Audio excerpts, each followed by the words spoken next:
Salut à tous, j'espère que vous allez bien. On se retrouve pour la review de la nuit 2 de WrestleMania 38. Dans la globalité, je trouvais que c'était une très bonne nuit de WrestleMania. Il y avait un petit peu moins de bons catch que dans la nuit 1. J'ai préféré la nuit 1 personnellement. Mais ça reste une très bonne nuit qui était très divertissante. C'était le divertissement avant tout. Donc voilà, dans la globalité, je trouvais que c'était une très bonne nuit. Je vais vous donner mon avis sur cette nuit 2. Déjà, le show commence par Triple H qui fait son entrée. Il dépose ses bottes dans le ring pour nous dire au revoir. Et du coup, voilà, après, il nous dit bienvenue à WrestleMania. C'était une très bonne manière de commencer le show. L'opener de cette nuit 2, c'était RK Bro face aux Street Profits et face à Chad Gable et Otis pour les titres d'Euro. Le match était très bon, c'était peut-être le meilleur match dans le ring de ce WrestleMania, de la nuit 2 de ce WrestleMania 38. Le match a duré 11 minutes 30, c'était assez court, mais ça va en vrai, il y avait de l'intensité pendant ce match. C'était un très bon match.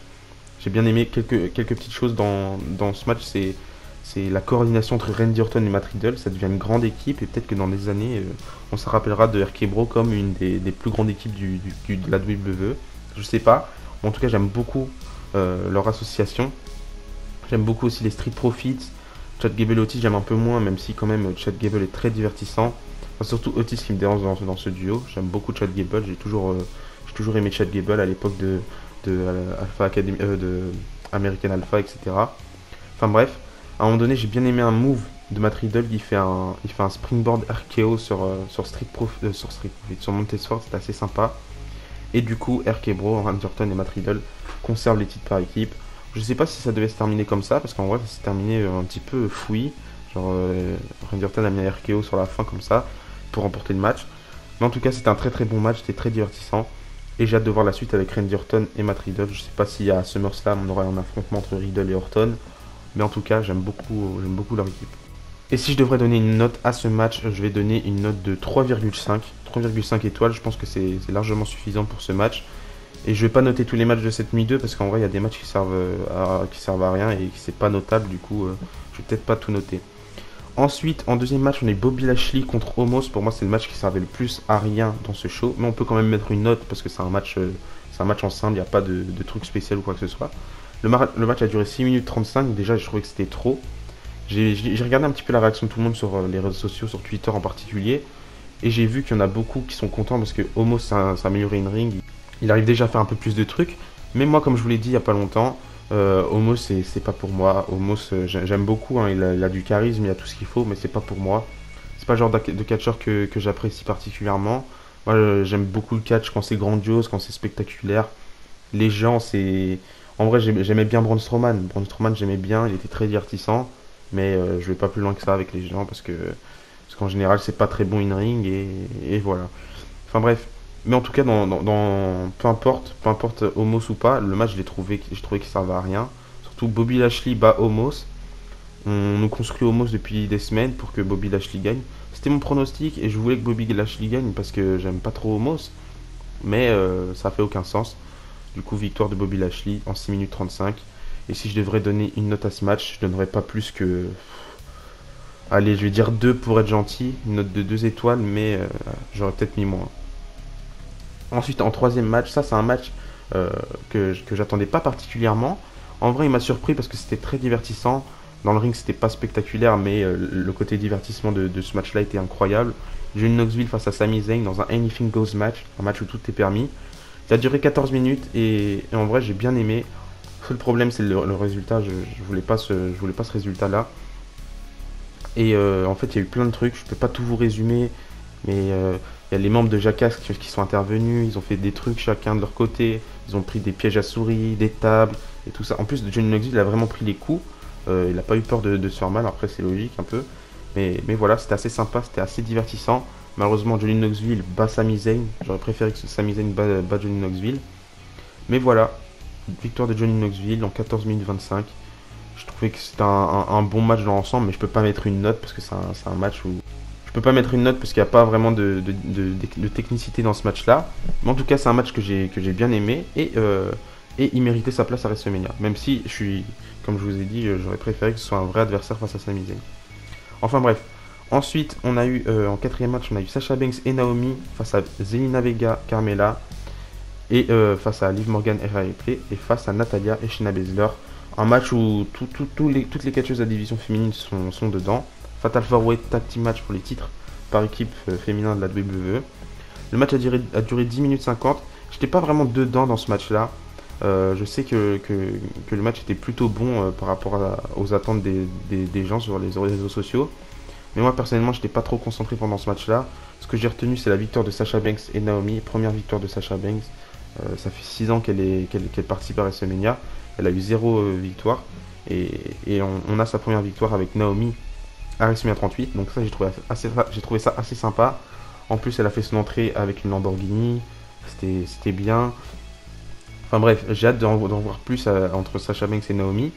Et surtout, j'espère que Rhea Ripley, elle va obtenir un push dans quelques années. Parce que pour moi, il y a des catcheuses dans toutes ces équipes-là qui méritent d'être en solo et pas en équipe. Notamment Rhea Ripley et Sasha Banks. Parce que Sasha Banks, je la préfère en solo largement. Enfin bref. Et si je devrais donner une note à ce match-là, je donnerais quand même une note de 3. Parce qu'en vrai, j'ai vu des bonnes choses, mais j'ai pas vu des trucs incroyables. Donc une note de 3 pour moi, c'est suffisant. Ensuite, en cinquième match, ça c'était le match que j'attendais le plus, limite de cette nuit 2. Edge contre AJ Styles.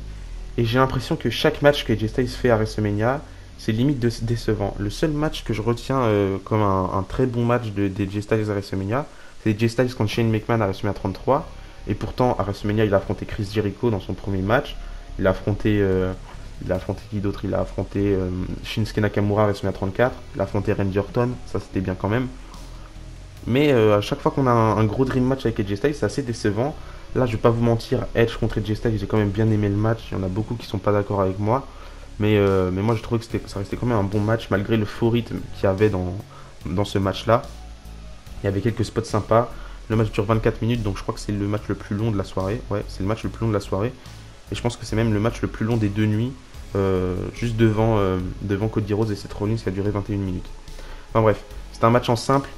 Edge, incroyable, il a fait une entrée incroyable, son nouveau film song c'est génial, son nouveau personnage il est génial, Edge il sait se renouveler tout le temps, Edge c'est un catcheur incroyable, on va pas se mentir. AJ Styles pareil, c'est un catcheur incroyable, malheureusement je sais pas pourquoi ce match là il a pas été plus apprécié par les fans, j'espère juste qu'on en aura un peu plus par la suite. À la fin du match, quand AJ Styles essaie de faire son Phenomenal Forearm sur Edge, on a Damian Priest qui est en dehors du ring qui déconcentre un petit peu AJ Styles. Du coup, AJ Styles il se lance quand même pour le Phenomenal Forearm. Mais Edge il le capte dans les airs avec son spear pour la victoire. Du coup, victoire de Edge. J'avais pronostiqué une victoire d'AJ Styles malheureusement. Et j'espère que ça s'arrêtera pas là entre les deux et que par la suite on aura d'autres matchs entre Edge et AJ Styles. Ce qui est bien, c'est que maintenant Edge il forme un petit peu son clan. On a Damian Priest qui, ce que j'ai cru comprendre, rentre dans son clan. Et ça explique pourquoi Damian Priest et Finn Balor n'ont pas eu de match à WrestleMania. Donc voilà, maintenant que Damian Priest a rejoint le clan de Edge, on peut s'imaginer plein d'autres personnes qui peuvent rejoindre le clan de Edge par la suite. C'était dans les rumeurs d'ailleurs que Edge allait former un clan. Mais ce qui me rassure, c'est que ça s'arrête pas là entre AJ Styles et Edge, de ce que j'ai cru comprendre. Et j'aimerais bien par la suite, dans les prochains pay-per-view, qu'on ait un Edge et Damian Priest contre AJ Styles et Finn Balor. Ce serait bien que AJ Styles et Finn Balor s'associent ensemble. Ça fait longtemps que j'attends une association entre les deux. Donc j'ai hâte de voir la suite. Ça me rassure quand même que ça ne s'en arrête pas là. Ensuite, on a le match qui a été reporté de la nuit 1. Sheamus et Ridge Holland, accompagné par Butch, ou Butch, je sais pas comment on le dit, face au New Day, Kofi Kingston et Xavier Woods. Kofi Kingston et Xavier Woods ils étaient déguisés, enfin ils avaient une tenue de ring, ils avaient la même tenue de ring que Biggie. Le match a duré 1 minute 40, c'était le match le plus court. Et en vrai, pour le temps que ça a duré, je sais pas pourquoi ils l'ont reporté le match la nuit dernière. Enfin bref, victoire de Sheamus et Ridge Holland, je sais pas trop quoi en dire de ce match. Du coup, je vais pas le noter. Mais ouais, assez décevant quand même. Je pensais que s'il le mettait si tard dans la carte, c'était pour une chose en particulier. Mais pas du tout. Donc voilà, victoire de Sheamus et Ridge Holland. Par contre, j'ai oublié de vous préciser plein de trucs. Durant la première nuit, il y a eu Gable Steveson qui est arrivé à la fin du match et qui a fait un petit belly to belly sur Chad Gable. Et aussi, j'ai oublié de vous donner la note sur Edge et AJ Styles. Je pense que je mettrai quand même un 3,75, 75 pour les Français, parce que ça reste un bon match quand même pour moi. Enfin bref. Ensuite, on a eu Pat McAfee contre Austin Theory. Pour beaucoup, c'est le match qui a volé le show. Moi, je pense pas que c'est le match qui a volé le show, parce que le match, il n'est pas grandiose. Juste Pat McAfee en fait un petit peu ce qu'il a fait du côté d'NXT. C'est surtout ce qui se passe après et le côté divertissant de ce match. Déjà, le match Pat McAfee contre Austin Theory, il a duré 9 minutes 40. Et c'est Pat McAfee qui remporte le match. On avait Mr. McMahon qui était en ringside pour regarder Austin Theory, son protégé. Parce que dès qu'il est arrivé dans le ring, il a dit veuillez accueillir celui qui sera champion universel dans quelques années. Enfin bref. Donc victoire de Pat McAfee qui bat Austin Theory. Et à la fin du match, Mr. McMahon il se chauffe un petit peu. Il veut catcher. Du coup, il affronte Pat McAfee. Première fois que Vince McMahon catch depuis un petit temps déjà. Et c'était dans les rumeurs, mais quand j'ai vu qu'Austin Theory allait affronter Pat McAfee, je me suis dit ça n'arrivera pas, hein, Vince McMahon il va pas catcher. Mais finalement, on a bien eu Mr. McMahon qui catch. Et il est toujours bien en forme quand même. Là, le match il a duré 3 minutes 45. Mr. McMahon contre Pat McAfee. Mr. McMahon remporte le match parce que Austin Theory est intervenu plusieurs fois. Et à la fin, Mr. McMahon, quand il est dans le ring avec Austin Theory, on a Stone Cold Steve Austin qui débarque. Il arrive, il met un stunner à Austin Theory. Ensuite, il donne une canette de bière à Mr. McMahon. Et puis, il lui fait un stunner, mais le stunner le plus éclaté de l'histoire des stunners. C'est pas possible, il perdait l'équilibre, Vince McMahon. Et puis, d'ailleurs, Vince McMahon, il n'a jamais su réussir à prendre un stunner correctement. Enfin bref, c'était très divertissant, c'était juste n'importe quoi. Et c'est pour ça qu'on aime aussi la WWE, hein, parce que c'est une des seules fédérations qui fait des trucs comme ça. Et c'est grandiose. Pour moi, la WWE, ça restera toujours au-dessus. Et encore plus pour ce genre de choses. Et c'est peut-être pour moi le segment qui a volé le show, parce que c'est le segment qui m'a le plus intéressé et qui m'a le plus captivé durant ce show. Déjà, j'arrivais pas à réaliser que la nuit dernière, on avait pu voir Stone Cold catcher face à Kevin Owens. Mais là, voir Vince McMahon catcher, pareil, jamais j'aurais pu y croire. Enfin bref. Ensuite, le main event, Roman Reigns contre Brock Lesnar pour les deux titres, Winner Take All Unification Championship match pour le titre universel et le titre de la WWE. Quand même, le match, je l'attendais, il a duré 12 minutes 15. Le résultat que j'attendais s'est vraiment passé. Du coup, Roman Reigns a remporté les deux titres. Je trouve que déjà, dès les premières minutes du match, on a directement pu remarquer que le match était meilleur que leur dernier affrontement à WrestleMania 34. C'était déjà un meilleur match. Je sais qu'il y en a beaucoup qui trouvent ça décevant, la fin du match, parce que le tombé sort de nulle part et Roman Reigns remporte les deux titres. Mais moi, je trouvais quand même que ça restait un bon match. Peut-être, oui, légèrement décevant pour un main event, surtout qu'ils annoncent que c'est le meilleur match de WrestleMania de l'histoire. Bon, on va pas se mentir, pas du tout. Mais voilà, Roman Reigns repart avec les deux titres. Ça reste quand même un bon match. J'ai hâte de voir la suite, j'ai hâte de voir si Roman Reigns va défendre les deux titres en même temps. Enfin, bah oui, logiquement, puisque ça va être unifié. Enfin, j'ai hâte de voir la suite, j'ai hâte de découvrir. Ce soir, ce sera Monday Night Raw avec Cody Rhodes qui va s'expliquer. J'ai hâte de voir sa première feud, ce sera avec qui. J'espère que ce sera avec Randy Orton, même si Randy Orton il est plus dans la division par équipe en ce moment. Mais en tout cas, j'ai hâte de voir. Il s'est passé tellement de choses durant ce WrestleMania que la suite me hype totalement. J'ai hâte d'être à Money in the Bank, j'ai hâte d'être à SummerSlam, j'ai hâte de voir tout. 2022, c'est grandiose, c'est incroyable. Donc voilà, et aussi j'ai oublié de vous préciser, Roman Reigns s'est disloqué l'épaule, je crois, pendant le match. Je pense que quand il se prend le Kimura Lock de Brock Lesnar, parce qu'à un moment donné, Roman Reigns essaye de faire un spear, mais Brock Lesnar contre le spear avec un Kimura Lock. D'ailleurs, ça c'était génial.